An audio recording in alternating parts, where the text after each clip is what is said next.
Jangan sampai kita berpikir, Alkitab bilang makanya orang yang mendengar firman tapi tidak melakukannya dia menipu diri. Walaupun kita ibadah tapi kita nggak menjadi pelaku firman, kita menipu diri sendiri. Ngapain orang menipu diri? Makanya bertobat. Terima kasih Bapa. Biar ini bukan hanya sekedar pujian yang keluar dari mulut kami, bahwa sekedar segala yang ada di hidup kami, segenap hati, segenap hidup, kami mau memuliakan Tuhan. Biar Engkau hadir di tengah kami pada hari ini Bapa. Hadirat-Mu penuhi kami ya Roh Kudus. Penuhi hati kami, penuhi hidup kami. Berbicara bagi setiap kami, sampaikan isi hati-Mu Tuhan. Kami rindu di hari-hari terakhir ini semakin mengerti apa kehendak Tuhan bagi hidup kami. Urapi hamba-Mu yang tidak ada apa-apanya, urapi setiap kami Tuhan. Kami buka hati bagi firman-Mu yang percaya Tuhan di tengah kita, memberkati kita. Mari katakan bersama, amin, amin. Silakan duduk Bapak Ibu yang terkasih. Iya, shalom. Bagaimana kabarnya hari ini? Luar biasa karena kita punya Tuhan yang luar biasa. Dan kita tahu bersama kenapa Yesus harus naik ke sorga. Alasan yang pertama adalah karena dia memang berasal dari sorga. Dia Tuhan yang bertanggung jawab. Kita bersyukur mengenal Yesus sebagai Tuhan dan Juru Selamat. Dia datang dari surga, dia bukan seperti pemimpin agama yang biasa. Dia lahir dari sorga, dikandung dari roh hulullah, kata firman Allah, dari roh Allah, dia berasal dari sorga. Lalu kenapa Yesus harus naik ke sorga? Supaya kita menerima kuasa, ya. Kita menerima kuasa, kenapa? Karena dalam dunia ini saudara ada banyak kuasa-kuasa lain yang coba untuk menguasai hidup kita. Tetapi orang percaya kepada Yesus, Yesus bilang, aku pergi supaya Roh Kudus, supaya kamu menerima kuasa. Ketika Roh Kudus turun ke atas kamu, kamu akan menerima kuasa untuk menjadi saksi.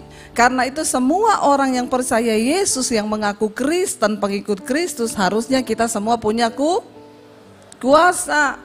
Kuasa untuk apa saudara? Bukan untuk bikin jadi kaya, amin. Tapi kuasa untuk kita mengalami kemenangan demi kemenangan di dalam hidup ini. Ya, karena saudara banyak kuasa lain yang ditawarkan dunia hari-hari ini. Tetapi kuasa dari Tuhan itu membuat kita mampu menjadi saksi Kristus. Sekarang ini dunia membutuhkan kuasa saudara, karena itu orang banyak ya pergi ke Gunung Kawi, pergi ke tempat-tempat begitu untuk mencari kuasa. Tapi orang yang di dalam Kristus, kita sudah menerima kuasa itu. Dan Alkitab berkata di dunia ini kan banyak roh-roh ya.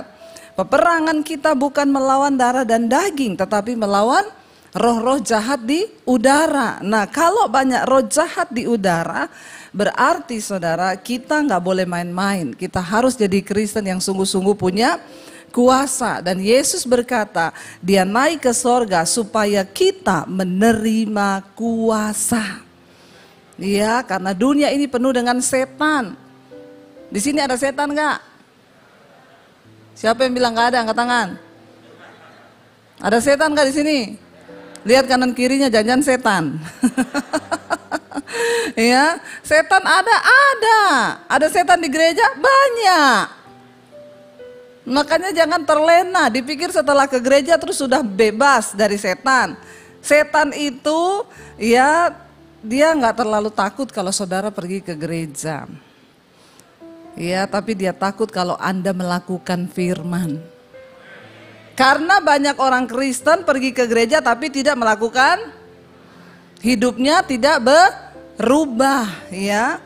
Makanya saya sering dengar itu bu rajin ke gereja loh, pelayanan lagi. Kalau bahasa roh sampai langit ke-7. Tapi kelakuannya tidak berubah. Yang utang gak bayar, gak usah angkat tangan. Ya itu bu, pokoknya begini. Itu pelayanan bu, tapi bersinah jalan terus, selingkuh. Gak usah angkat tangan juga. Ya, nah apa yang membuat kita ini berbeda dengan dunia? Yesus berkata, lebih baik aku pergi. Karena kalau aku pergi, kamu terima kuasa. Saya suka bersaksi tentang ini saudara, karena memang ini benar-benar saya rasa menjadi berkat bagi orang Kristen ya. Jadi beberapa waktu yang lalu mungkin saudara juga sudah dengar, saudara yang suka lihat online saya, berapa banyak yang sudah subscribe channel YouTube saya? Debbie Basir TV. Yang belum tolong subscribe ya. Jangan lupa share, komen ya. Saudara, jadi ada satu orang ya, dia tuh beberapa waktu yang lalu kena COVID. Ya, belum lama saudara, dia kena COVID. Lalu dia ya isolasi mandiri lah di rumah ya. Akhirnya tiba-tiba ketika pembantu mau ngasih antar makan, kok enggak ada orangnya di tempat tidur.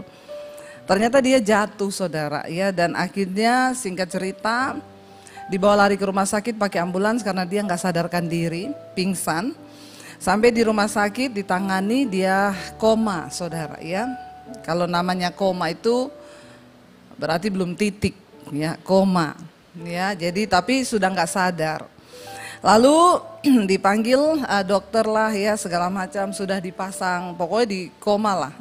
Sampai mamanya telepon saya nangis-nangis, Bu anak saya Bu gini-gini.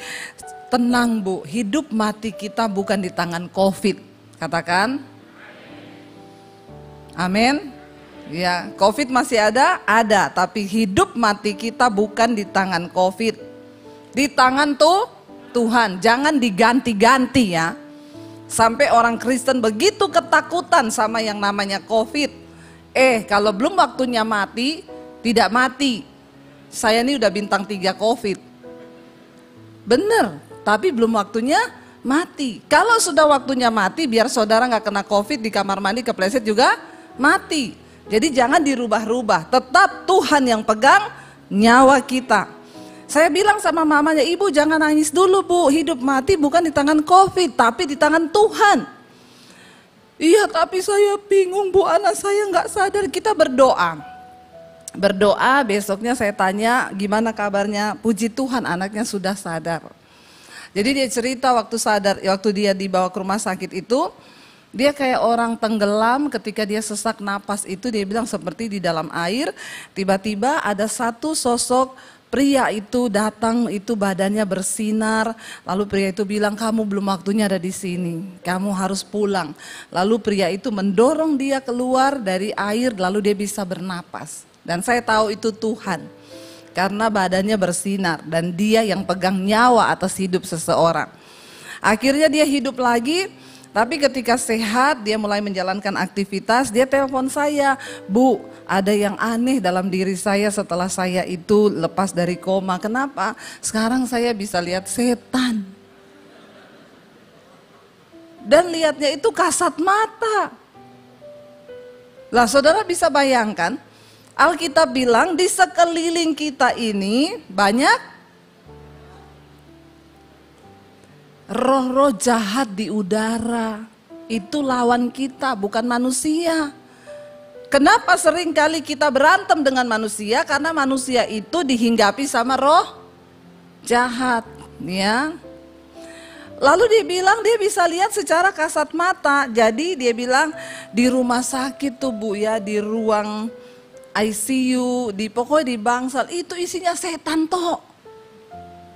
Ya setan anak kecil, setan kepala tanpa badan, lalu cuma tangan, itu bentuknya begitu.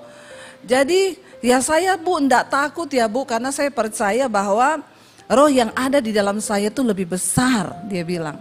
Tapi kan ganggu Bu. Kadang-kadang lagi jalan muncul kepala tanpa badan, dia teriak dalam nama Yesus. Ya, nanti lagi ini lihat setan ya, sampai orang kadang nanya kenapa sih ndak ada kecoa. Karena dia bingung saudara. Nanti kalau dia cerita, kalau orang gak percaya dipikir gila. Dan dia cerita, saya waktu itu pergi ke Curug sama suami saya ya Bu. Di bawah pohon dekat air terjun tuh udah mau ke Curug, ada penunggu di situ. Tapi setannya ini beda sama di Curug itu, di hutan, setan-setannya sama setan di kota tuh beda. Ya iya benar, saudara boleh tertawa, tapi ini memang ada yang benar-benar melihat. Ya, lalu saudara, dia cerita di curug itu, setannya itu jadi kayak makhluk, berbentuk makhluk, ada tanduk. Tapi beda sama yang di kota. Dia bilang, kalau itu apa ya Bu? Oh kalau itu memang beda lagi. Alkitab bilang setan itu ada tingkatan. Ya roh-roh jahat, penghulu-penghulu. Saya bilang kalau yang di curug itu kayaknya itu roh teritorial. Itu penguasa di situ. Jadi memang bentuknya beda. Binatang ada tanduk. Ya dia bilang itu saya lihat Bu, yang terbang, yang melayang. Jadi saya sepanjang jalan tuh dalam nama Yesus, darah Yesus, dalam nama Yesus. Tapi kita harusnya begitu loh, kalau saudara pergi ke hutan harusnya saudara tuh doa. Ya, tapi kayaknya setannya juga udah malas ganggu saudara karena kita begitu nyampe itu langsung foto-foto kan. Ya, di segala tempat setan di belakang malah diajak selfie. Kata setan, kayaknya dia lebih setan deh dari kita. Sekarang kan orang seneng kalau foto ada penampakan di belakang tuh seneng, jadi viral, bener nggak? Viral saudara, setan diajak TikTok. Ya saya tuh lihat sekarang di TikTok isinya ada penampakan, malah dicariin sekarang. Jadi setan di Jakarta ini sudah tidak ada wibawanya. Udah kalah pamor sama orang yang di kota-kota ini. Lalu ya dia bilang, saya tuh bisa lihat orang Bu. Jadi kayak yang guide kami di curug itu, dia ada penunggunya, orang itu diikuti sama roh karena dia punya ilmu. Jadi dia bilang, Mas temennya ya yang ikuti, iya kok Mbak tahu. Dia bisa lihat.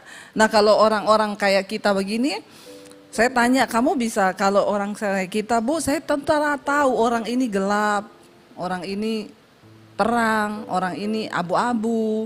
Kayak ada cahaya di belakangnya dia. Nah terus dia berbilang, Ibu kita bisa ketemu enggak? Saya pengen, Ibu doain Bu, tutup aja Bu. Saya enggak mau lihat-lihat kayak begini Bu. Saya pengen kayak dulu lagi, sekarang hidup saya jadi enggak tenang. Terus Ibu doain tutup ya. Saya bilang kalau suruh tutup pintu gampang ya saudara. Kalau tutup yang begini ini, tapi saya cuma bilang ya Roh Kudus yang bisa. Dia bilang saya lihat ada satu orang Bu. Ya laki-laki itu dia kakinya diganduli sama satu makhluk, bentuknya itu perempuan tapi badannya kodok. Saya bilang itu roh persinahan. Jadi saudara ya sebenarnya bagus juga, saya bilang dia kamu kalau nggak ditutup gimana pakai buat doa pelepasan. Saya bisa ajak dia ke gereja sini nih, lihat nih yang banyak kodok-kodoknya mana. Hello. Saya suruh lihat nih pemain musik ini ada kodok berapa, ini jangan-jangan udah kelelawar. Loh orang boleh pelayanan di atas mimbar begini, tapi di alam roh kan gak ada yang tahu kehidupan kita di belakang mimbar kan. Nah itu kan orang bisa lihat dan makanya saya selalu bilang Alkitab berkata di sekeliling kita nih banyak saksi. Makanya kamu harus menanggalkan segala beban dan dosa karena kita punya banyak saksi. Saksi pertama siapa? Tuhan. Saksi kedua siapa? Malaikat. Saksi ketiga siapa? Setan. Jadi kita mau hebat khotbah saya, ya kamu mau hebat main musik, mau hebat singers, mau lompat-lompat kayak apa juga di sini. Hello.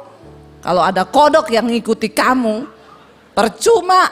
Setan tuh tahu. Mau saudara lompat-lompat di gereja kayak apa?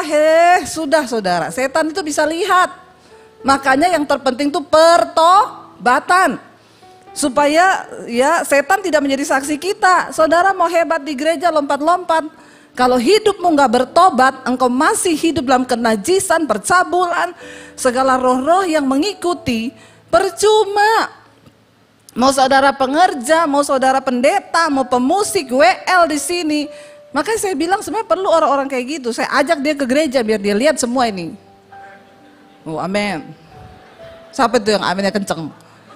Ya itu benar saudara. Akhirnya ya dia ketemu, dia bilang Bu saya pengen ketemu Ibu, doain biar saya ditutup. Lalu saya ketemulah saudara. Waktu ketemu ya yang saya tanya pertama, kamu lihat di saya ada apa? Ya saya takut juga saudara, jangan-jangan saya sudah pelayanan ternyata ada kodok, kelelawar, ya tikus sudah gandulan di saya, ini kan bahaya ya. Jadi ketika ketemu dia bilang kalau ibu tuh di belakang ibu tuh ada cahaya terang banget. Puji Tuhan, haleluya 12 kali. Gak usah tepuk tangan, biasa aja. Makanya itu yang bikin setan takut sama kita, bilang kalau kau abu-abu atau gelap, sudah tinggal tunggu ada yang gandul. Bapak-bapak yang sering ke tempat pijet, plus-plus, pemain musik juga. Jangan kau ketawa-ketawa. Ya, jangan-jangan ada kodok yang gandul di kakimu. Bertobat. Kamu gak bisa lihat, tetapi setan itu ngikutin. Makanya saya nih mau buka bagi kita supaya kita sungguh-sungguh hidup dalam pertobatan. Jangan sampai kita berpikir, Alkitab bilang makanya orang yang mendengar firman tapi tidak melakukannya dia menipu diri. Walaupun kita ibadah tapi kita nggak menjadi pelaku firman, kita menipu diri sendiri. Ngapain orang menipu diri?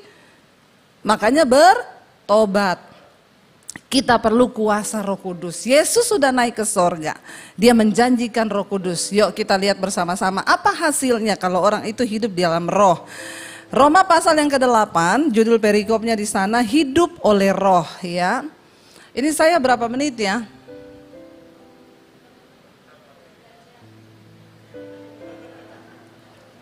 Ini jam semakin berkurang berarti ya, semakin turun. Iya, hidup oleh roh ayat yang pertama saudara, kita baca secara bergantian, saya baca ayat 1, saudara 2. Demikianlah sekarang tidak ada penghukuman bagi mereka yang ada di dalam Kristus Yesus. Jangan langsung gini, wih berarti, wah enggak ada penghukuman nih, saya dalam Kristus Yesus yang tadi saya sudah bilang. Jangan terlalu pede berada dalam Kristus. Orang yang ada dalam Kristus, dia tinggal dalam kebenaran. Yesus bilang, aku pokok anggur yang benar, kamu ranting. Kalau kamu tinggal dalam aku, kamu melakukan firmanku. Jadi yang tidak menjadi pelaku firman, jangan GR, Anda tidak termasuk di dalam sini ya. Demikian sekarang tidak ada penghukuman bagi mereka yang ada di dalam Kristus Yesus. 2 baca sama-sama, 1, 2, 3. Roh yang memberi hidup telah memerdekakan kamu dalam Kristus dari dan hukum maut. Sebab apa yang tidak mungkin dilakukan oleh hukum Taurat karena tidak berdaya oleh daging, telah dilakukan oleh Allah dengan jalan mengutus anaknya sendiri dalam daging yang serupa dengan daging yang dikuasai dosa karena dosa. Ia telah menjatuhkan hukuman atas dosa di dalam daging. Saudara mengerti ayat ini? Inilah sebabnya kenapa Yesus harus datang ke dunia. Karena semua manusia yang sudah berdosa harus dijatuhkan hukuman atas daging, yaitu maut. Tetapi karena Allah mengasihi kita dan Dia tahu tidak ada seorang pun yang dapat membayar upah dosa itu maut, mati, binasa.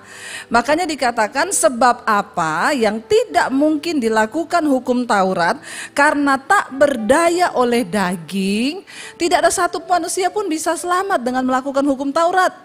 Mata ganti mata, gigi ganti gigi, orang bersinah harus mati dibunuh. Siapa yang bisa masuk surga?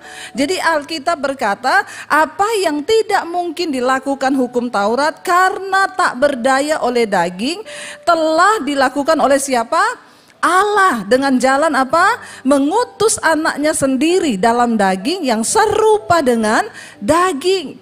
Yang dikuasai dosa karena dosa. Ia telah menjatuhkan hukuman atas dosa di dalam daging. Yesus turun ke dalam dunia Tuhan, tapi dia 100% daging. Jadi dia bisa dikuasai dosa, dia bisa melakukan dosa, tapi terbukti Yesus tidak melakukan dosa.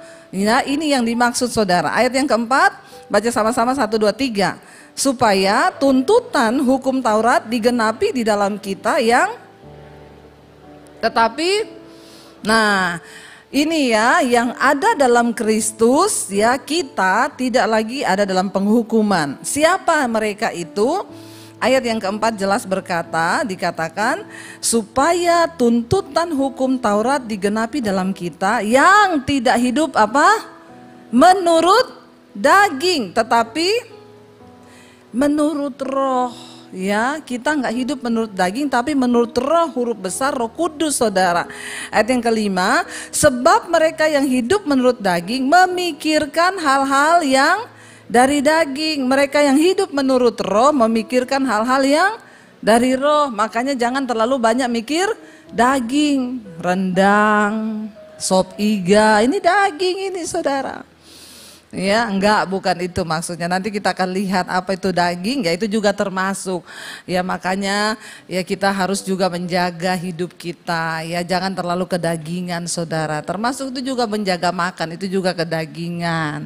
Ya karena jangan terlalu banyak makan, nanti tubuh binasa gara-gara mulut yang tidak bisa ditahan. Ya saya ini lagi menurunkan berat badan dan saudara melihat saya sudah agak langsing kan?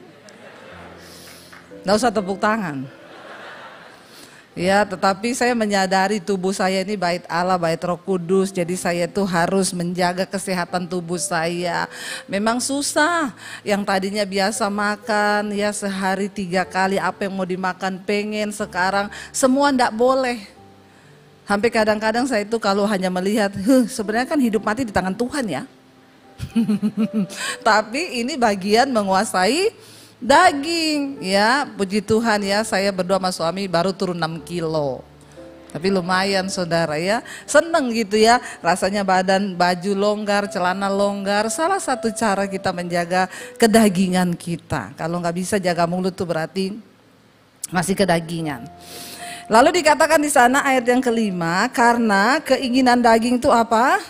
Adalah perseteruan terhadap ayat yang kelima dulu ya, maaf ya. Sebab mereka yang hidup menurut daging memikirkan hal-hal yang dari daging. Mereka yang hidup menurut roh memikirkan hal-hal yang dari roh. Ayat 6 baca sama-sama. Karena keinginan daging dan hidup dan perhatikan baik-baik, keinginan daging itu maut, tetapi keinginan roh adalah hidup dan damai sejahtera. Jadi orang yang memikirkan roh itu, dia memikirkan hidup di dalam kekekalan dan ada damai sejahtera. Makanya orang yang dipimpin Roh Kudus hidupnya tuh damai terus, katakan. Nggak berantem suami istri, hello. Kalau tiap hari berantem itu berarti dipimpin daging ya, setan. Kerajaan Allah itu bicara tentang kebenaran, damai sejahtera dan sukacita. Orang yang hidup dalam kerajaan Allah sekalipun di bumi itu artinya dia hidup dalam kebenaran, damai sejahtera, sukacita. Tapi orang yang hidup dalam kerajaan neraka walaupun masih di dunia tiap hari itu bikin dosa, marah-marah, nggak ada damai. Jadi saudara tidak usah pengen pergi ke sorga dulu untuk merasakan sorga. Karena sorga itu sudah ada di bumi. Yesus bilang datanglah kerajaanmu di bumi seperti di sorga. Artinya apa? Kita bisa mengalami sorga walaupun kita di bumi. Waktu kita hidup dalam kebenaran, ada damai di hidup kita, ada sukacita, itu sudah sorga. Tapi kalau tiap hari hidupmu galau, marah-marah, berantem suami istri, ya itu sudah neraka. Anda belum ke neraka, tapi sudah seperti di dalam rugi enggak? Rugi. Makanya jangan mau. Ciptakan sorga di tengah rumah tanggamu. Hidup dalam damai sejahtera, ndak usah ribut-ribut, ndak usah berantem. Coba suami istri yang datang lihat-lihatan. Jangan lihat istri orang, lihat istri sendiri. Disuruh lihat-lihatan suami istri malah mau lihat istri orang. Lihat istrinya sendiri, lihat suaminya sendiri. Sekarang dua-dua tatap matanya bilang, "Say, kita ciptakan sorga di rumah tangga kita ya. Ndak usah berantem-berantem, cepat. Lihat mata istrimu." Suruh lihat istrinya aja susah banget ya. Jangan begitu dong, walaupun sudah menikah lama tetap pandang-pandangan mesra-mesraan, amin. Itu sorga. Ya, tapi kalau Anda ribut tiap hari, berantem 3 hari 3 malam gak omongan, nah itu setan. Makanya tadi saya bilang lihat kanan kirimu, jangan-jangan ada. Nah itu dia. Ayat yang berikutnya berkata di sana ya, itu keinginan daging itu maut, tetapi keinginan roh adalah hidup dan damai sejahtera. Lalu ayat yang ke-7 berkata, karena keinginan daging adalah perseteruan terhadap Allah, permusuhan dengan Allah itu daging. Karena ia tidak takluk kepada hukum Allah. Hal ini memang tidak mungkin baginya. Orang-orang yang tidak mau melakukan firman itu hidupnya dipimpin oleh daging. Anda nggak mau lepaskan pengampunan, tetap kepahitan, itu daging. Kenapa? Karena daging tidak mungkin takluk kepada firman Tuhan. Makanya sekarang tolong diukur. Kalau saudara tidak bisa melepaskan pengampunan kepada orang, berarti hidupmu masih dipimpin daging. Ya, lepaskan pengampunan. Karena daging itu nggak mau tunduk takluk kepada firman. Karena hal itu tidak mungkin baginya. Nggak mungkin orang-orang hidup dalam daging bisa tunduk pada firman. Ayat yang berikutnya dikatakan, mereka yang hidup dalam daging tidak mungkin apa? Berkenan kepada Allah. Makanya jangan hidup dalam daging, karena nanti kita tidak berkenan kepada Allah. Lalu ayat yang ke-9, tetapi kamu tidak hidup dalam daging, melainkan dalam roh. Jika apa? Jika memang roh Allah diam di dalam kamu. Tetapi jika orang tidak memiliki roh Kristus, ia bukan. Nah, sekarang kita lebih dipertajam. Tadi ayat 1 dibuka dengan barang siapa menjadi milik Kristus, tidak ada penghukuman lagi bagi kita. Siapa orang-orang yang menjadi milik Kristus itu? Ayat 9, tetapi kamu tidak hidup dalam daging melainkan dalam roh. Jika memang roh Allah itu diam dalam kamu. Jadi jangan ngaku-ngaku. Karena banyak orang mengaku Kristen, milik Kristus, tapi roh Allah tidak diam dalam dirinya. Jika memang roh Allah diam dalam kamu, tetapi jika orang tidak memiliki roh Kristus, ia bukan milik Kristus. Jadi sekalipun Kristen KTP-nya, kalau dia tidak memiliki roh Allah, roh Kristus itu dia bukan milik Kristus. Nah, itu tandanya apa, Bu? Yaitu tadi, dia hidup dalam daging atau dalam roh. Lalu ayat 10 berkata, kita baca sama-sama 1, 2, 3. Tetapi jika Kristus ada di dalam kamu, maka tubuh memang mati karena dosa, tetapi roh adalah kehidupan oleh karena kebenaran. Memang kita semua ini harusnya mati karena dosa. Tetapi di dalam Kristus memang kita ini semua sudah mati.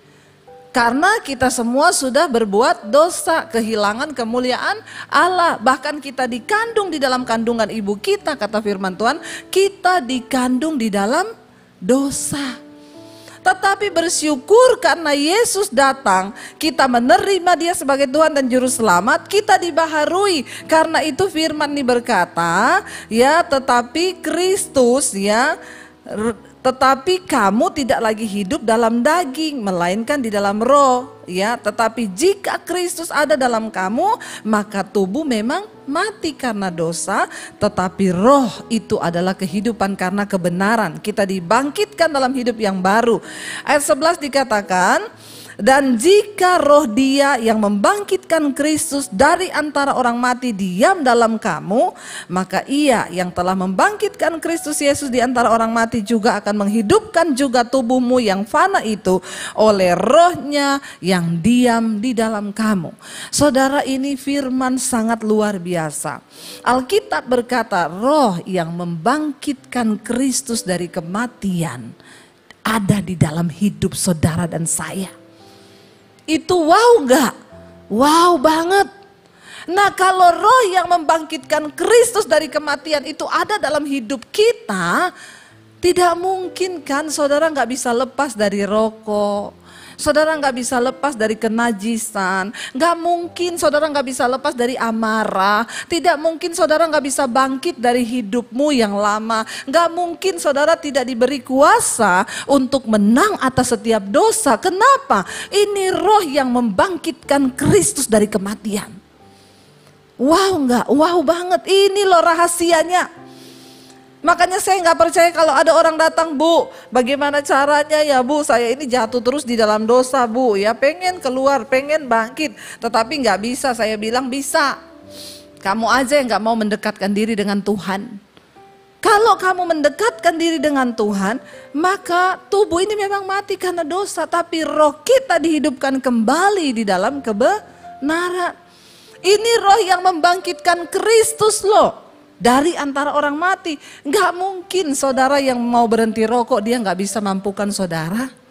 Nggak mungkin saudara yang terikat dengan marah-marah, saudara pengen sabar, nggak bisa, tidak mungkin. Yesus saja yang mati dibangkitkan oleh Roh yang berkuasa itu.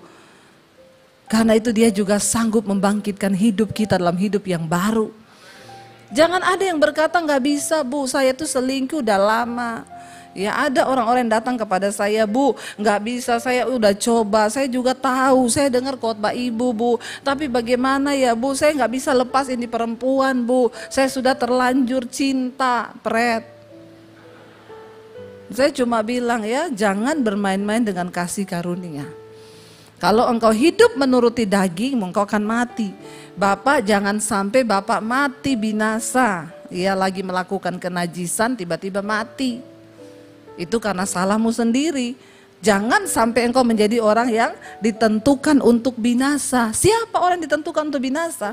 Roh Kudus sudah tegur, bertobat, gak mau bertobat. Akhirnya dia ditentukan untuk binasa. Saya berdoa untuk semua bapak-bapak di tempat ini. Ya, jangan coba-coba melakukan dosa-dosa kenajisan, perselingkuhan. Ya, benar-benar saudara, hari-hari ini tuh benar-benar menghancurkan rumah tangga. Jangan sampai ada di antara kita, para perempuan juga di sini ya, mau ibu-ibu, mau yang muda, jangan jadi pelakor. Ya, sekarang banyak anak muda udah gak mau kerja, maunya jadi pelakor, ngerebut suami orang, lumayan, gak usah kerja, dibeliin apartemen. Hei, engkau memperoleh dunia dan segala isinya, tapi kamu kehilangan nyawamu. Buat apa engkau binasa di neraka? Amin. Bapak-bapak bertobat, amin. Ngomongnya satu tuh yang semangat dari tadi nih, yang aminnya kenceng nih di mana ya? Ya benar saudara, ayo kita berlomba hidup dalam kekudusan. Biar hidup kita dikuasai oleh Roh Kudus.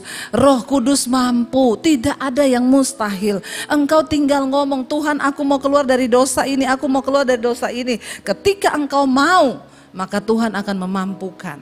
Ya tadi malam saya bacakan di mesbah doa ada kesaksian seorang ibu. Bu, saya ini seorang ibu, saya terikat dengan perselingkuhan 10 tahun ya. Lalu di masa pandemi saya banyak waktu di rumah nggak keluar-keluar, jadi saya lihat-lihat khotbah lah di YouTube ya. Saya dengar khotbah ibu, tapi ketika saya dengar saya cepet-cepet skip. Karena saya enggak mau, ibu tuh kalau khotbah selalu ngomong perselingkuhan, persinahan. Ya karena itu kasus yang terbanyak hari-hari ini yang saya layani saudara. Yaitu di WA saya itu yang masuk puluhan ribu. 80% kasus perselingkuhan semuanya. Makanya saya bilang di gereja itu masih banyak setan. Ini orang-orang ke gereja semua nih yang konseling nih. Bahkan ada yang majelis, ada yang pengerja, ada yang full time. Wah macam-macam saudara. Tapi dia bilang, tapi saya mau dengar khotbah ibu. Tapi ketika ibu sudah bicara perselingkuhan saya skip. Karena saya masih terikat dengan dosa itu. Tapi lama-lama saya pikir, sampai kapan saya hidup kayak begini. Akhirnya saya cobalah dengar Bu. Puji Tuhan, saya dilawat Tuhan, saya dijamah Tuhan, akhirnya saya dilepaskan dari dosa perselingkuhan, saya putuskan selingkuhan saya. Dulu saya kalau jatuh, saya bertobat, jatuh lagi Bu. Tapi sekarang enggak, saya bersyukur setiap malam saya dengar mesbah doa. Setiap kali di mesbah doa, ibu tuh berdoa, roh kenajisan, percabulan, tuh rasanya saya dikuatkan lagi Bu. Jadi setiap hari roh saya isi. Bagaimana mungkin mau lemah? Kenapa menjadi lemah? Karena yang diisi daging, rohnya nggak pernah diisi. Saudara bersyukur sekarang ada YouTube, saudara mau bangun iman sudah ada semua. Ya, mau cari apa lagi? Tinggal kita nih mau atau tidak, roh kita dibangun. Tinggal kita ini ya niat apa enggak untuk berubah. Saya berdoa, saudara jangan merasa aman hari-hari ini. Kita pikir, oh pandemi sudah lewat, oh udah gak ada corona berarti gak akan mati, hati-hati. Yesus berkata, di saat orang merasa aman, semua damai, saat itulah dia akan segera datang. Sekarang, Injil Kerajaan Allah sudah diberitakan lewat YouTube, seluruh dunia mendengar. Bahkan saya menerima kesaksian, Bu, suami saya tiap hari dengar khotbah ibu loh di YouTube, padahal dia bule Bu, dia pakai Google Translate loh. Orang-orang yang malah Injil ini sudah tidak terbatas sekarang. Semua bisa mendengar. Yesus bilang, tanda kedatanganku kali yang kedua. Akan ada perang, akan ada bencana. Itu semua sudah terjadi. Tetapi itu belum kesudahannya. Setelah Injil ini diberitakan ke segala makhluk, ke segala bangsa, barulah tiba kesudahan zaman. Dengan media ini, Injil diberitakan ke segala makhluk. Yang dengar mesbah doa di Yunani ada, di Arab Saudi ada. Sampai saya ditunggu, Bu kapan mau ke Yunani? Aduh tunggu dulu ya. WTC aja jarang saya datangi. Apalagi ke Yunani sudah kejauhan ya. Tapi Injil diberitakan.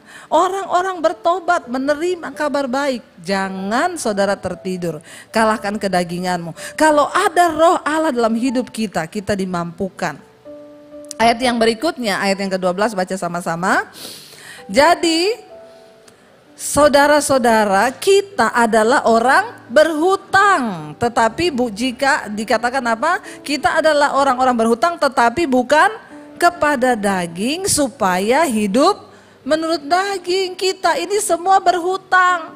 Tapi bukan hutang kepada daging. Makanya stop melakukan perbuatan daging. Ya, ayat 12 berkata, jadi saudara-saudara kita ini orang-orang berhutang tetapi bukan kepada daging supaya kita hidup menurut daging.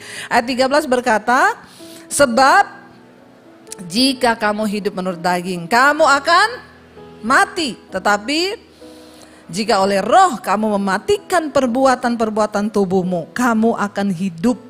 Orang yang hidup menurut daging akan mati, binasa. Tetapi kabar baiknya dikatakan, jika oleh roh kamu mematikan perbuatan-perbuatan tubuhmu, maka kamu akan hidup. Jadi hanya dengan hidup dipimpin roh kita bisa mematikan perbuatan daging. Jangan menyerah saudara ya. Daging ini sama setan beda. Bayangkan tantangan hidup kita. Kita ini sudah harus melawan setan, harus melawan daging lagi. Tapi orang-orang yang ditunggangi setan kayak tadi yang diganduli roh itu tuh dia pasti karena dia hidup mengikuti daging. Makanya ada celah. Setan menumpangi hidupnya.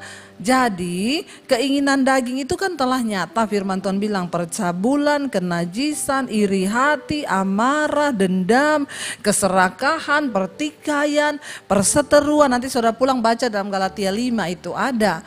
Nanti saudara lihat kalau masih ada dalam hidup kita semua itu, maka bertobatlah. Itu daging, itu bukan setan. Orang yang selingkuh jangan bilang nih gara-gara setan bu. Setan bilang enak di lu sial di gua. Lu yang selingkuh, gua yang salah. Itu daging, bukan setan. Itu daging. Makanya saya selalu ingetin, makanya di gereja-gereja besar, kadang-kadang setan sudah tidak mengganggu, setan cuma kontrol saja. Setan bilang lancar ibadah, lancar coy. Ya, nggak usah diganggu kata setan. Kenapa? Dagingnya udah gede. Kita tinggal kipas saja. Hati-hati saudara, orang yang hidup menurut daging tidak mungkin berkenan kepada Tuhan. Tapi jika oleh roh kamu mematikan perbuatan dagingmu, maka kamu akan hidup. Makanya jalan satu-satunya supaya kita bisa hidup dalam perkenanan Tuhan, matikan dagingmu. Caranya gimana bu? Hidupkan rohmu. Isi roh kita dengan hal-hal yang rohani. Banyak pujian penyembahan, dengerin khotbah, dan yang terutama menjadi pelaku firman. Dengerin khotbah juga kalau hidupnya nggak berubah percuma. Ada yang WA saya, bu itu ya saya punya kakak selalu dengerin khotbah ibu tapi kelakuannya nggak berubah bu. Ya heran saya padahal dengerin khotbah ibu terus, bawa sini saya baptis ulang, saya rendam 20 menit.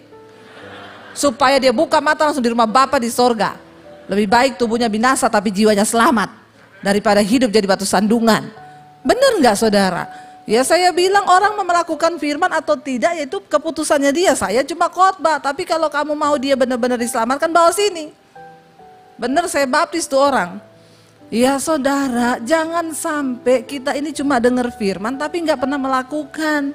Ya amin-amin di gereja, pulang lupa semua. Berubah, bangun manusia rohmu. Kenapa? Cuma orang yang rohnya hidup, yang hidupnya berubah, yang bisa masuk dalam kerajaan sorga. Masuk surga itu tidak gampang.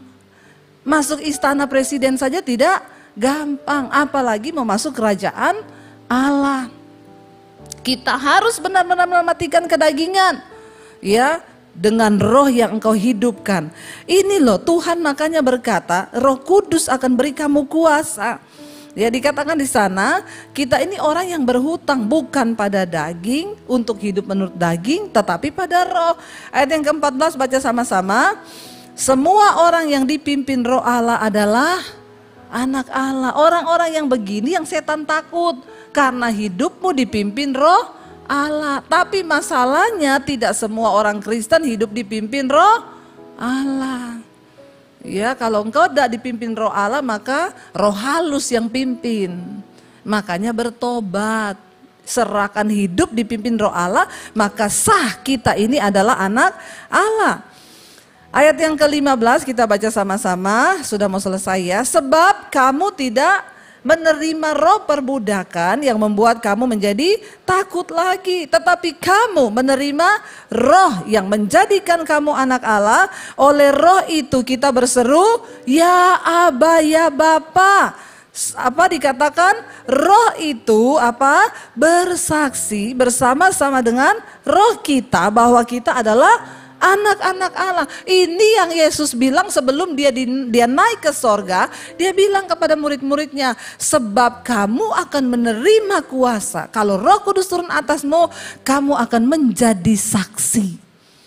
Kenapa Yesus bilang begitu? Ternyata ayat ini berkata, karena roh itu akan bersaksi bersama-sama dengan roh kita bahwa kita adalah anak Allah.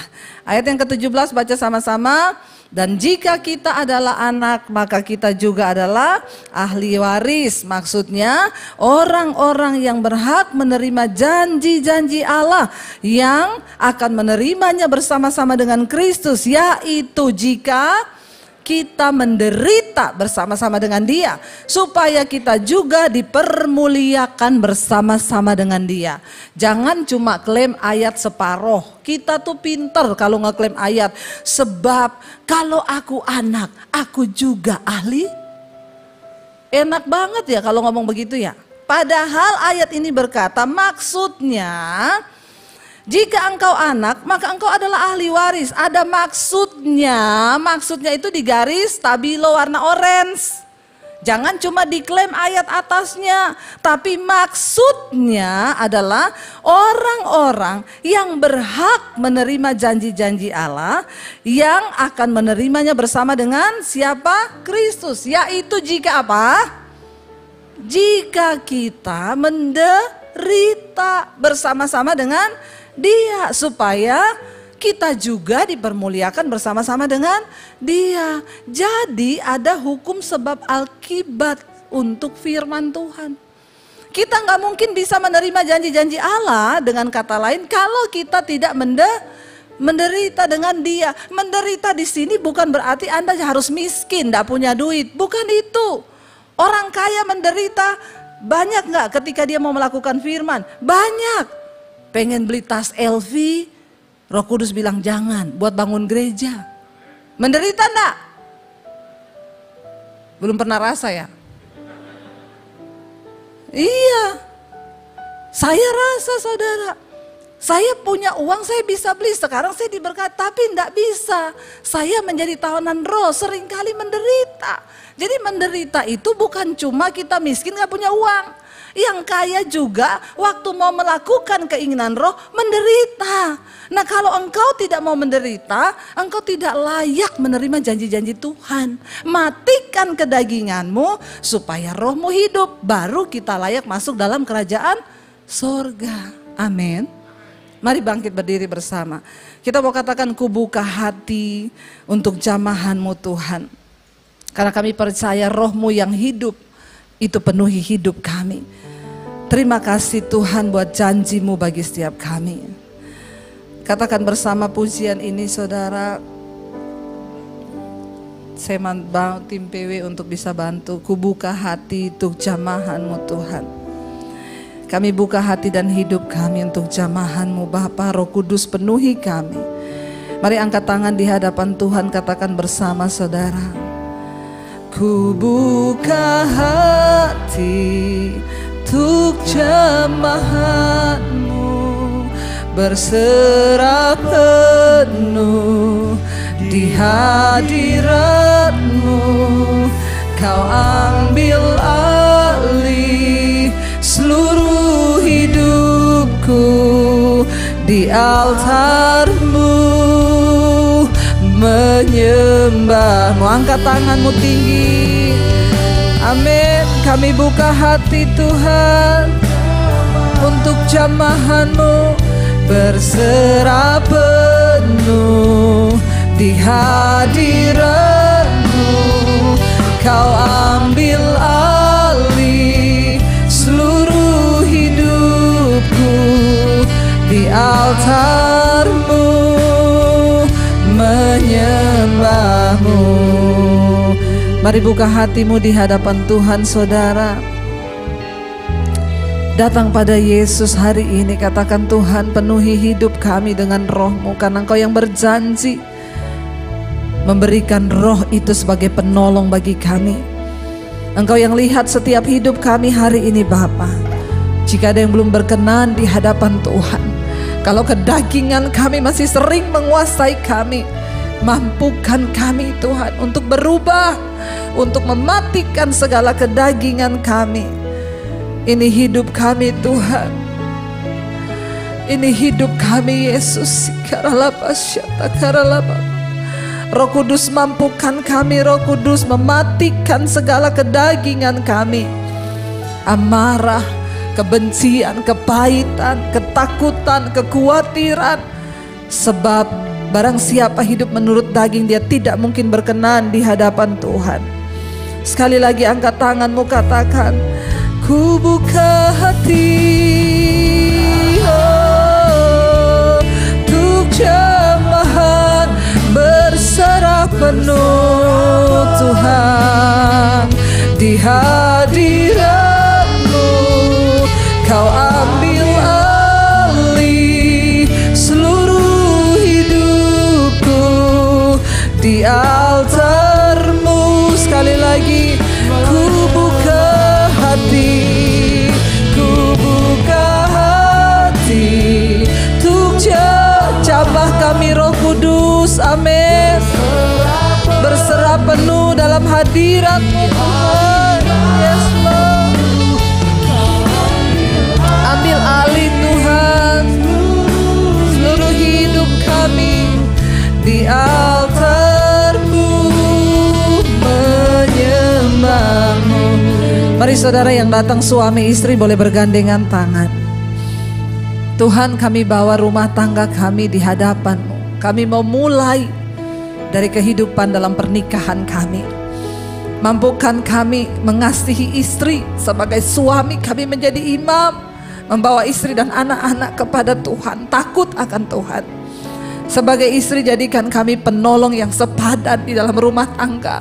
Buat suami dan anak-anak kami, Roh Kudus penuhi, Roh Kudus ubahkan. Sia-sia semua ibadah-ibadah kami jika kami tidak sungguh-sungguh dipenuhi oleh Roh-Mu. Hidup kami diubahkan dan kami menjadi pelaku firman. Hamba berdoa Tuhan, semua keluarga rumah tangga di tempat ini berkemenangan di dalam Tuhan.